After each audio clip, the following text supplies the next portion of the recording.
Rester en Christ. Il y avait un homme de Ramathaï Sophim, de la montagne d'Éphraïm, et son nom était Elkana. Et cet homme montait chaque année hors de sa ville pour adorer et sacrifier à l'Éternel des armées à Shilo. 1 Samuel, le chapitre 1, le verset 1 au verset 2. Dans ce texte, nous voyons Elkana effectuer des voyages annuels à Shilo. Chaque année, à une période bien définie, Elkana et sa famille allaient adorer l'Éternel à Shilo.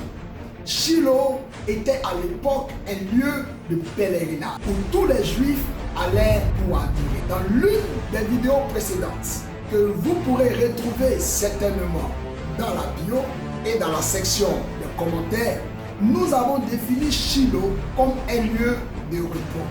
Mais dans notre contexte actuel, Shilo prend une autre connotation. Shilo signifie celui qui doit être envoyé. Le concept de Shilo ici parle de la nature messianique et de la personnalité de notre Seigneur Jésus. Un mouvement vers Shilo était symbolique d'un mouvement vers Dieu. Monter à Shilo signifiait adorer et sacrifier à l'Éternel des armées.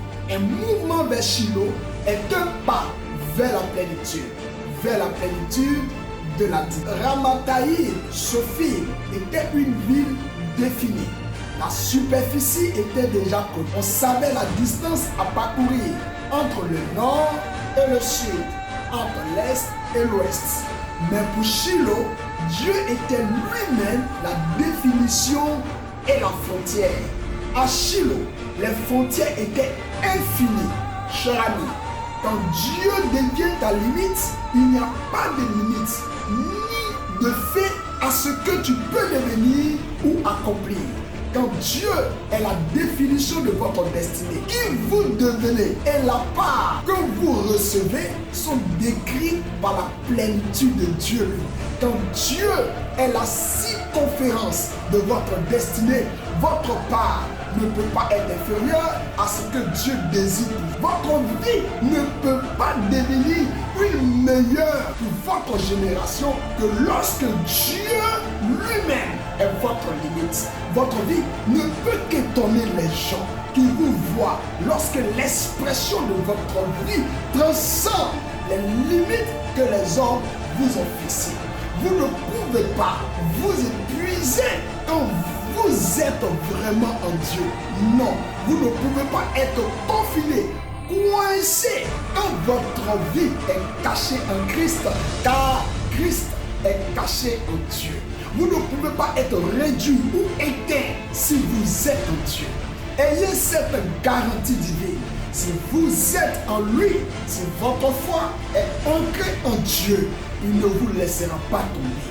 Non, au grand jamais. Quoi qu'il arrive, et quelles que soient les difficultés que la vie vous apporte, cherchez à demeurer en Christ et en Dieu seul. Peu importe comment les défis de la vie se présentent à vous, osez rester en Christ. Je vous le conjure. Osez rester en Christ, impassible et votre foi inébranlable. Peu importe à quel point les événements de la vie deviennent compliqués, restez enracinés dans la parole de Dieu et restez connectés à Dieu, surtout dans les prières. Peu importe à quel point le diable essaie de vous éloigner de Dieu, résistez-lui.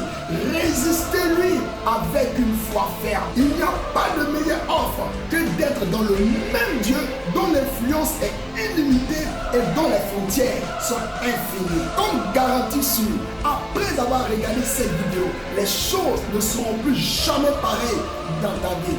Restez connectés au Dieu infini. Et votre influence, votre pertinence seront également infinies par le nom de Jésus. Et si tu souhaites expérimenter le Dieu de la providence divine et vivre des bénédictions abondantes et de la faveur divine, je t'invite à cliquer sur le lien dans la bio ou dans la section des commentaires où tu trouveras les 15 prières à faire qui activent ta foi à un certain niveau et te connecteront aux réserves de bénédiction et d'approvisionnement infini. Si vous avez trouvé cette vidéo inspirante ou utile, nous vous demandons gentiment de montrer votre soutien en appuyant sur le bouton j'aime, en laissant un commentaire pour partager vos pensées et expériences et en la partageant avec d'autres qui pourraient en bénéficier. Et si vous ne l'avez pas encore fait, nous vous invitons à vous abonner à notre chaîne. Que la bénédiction de Dieu demeure sur vous pleinement. Je suis votre serviteur, le révérend Doxa Salomon.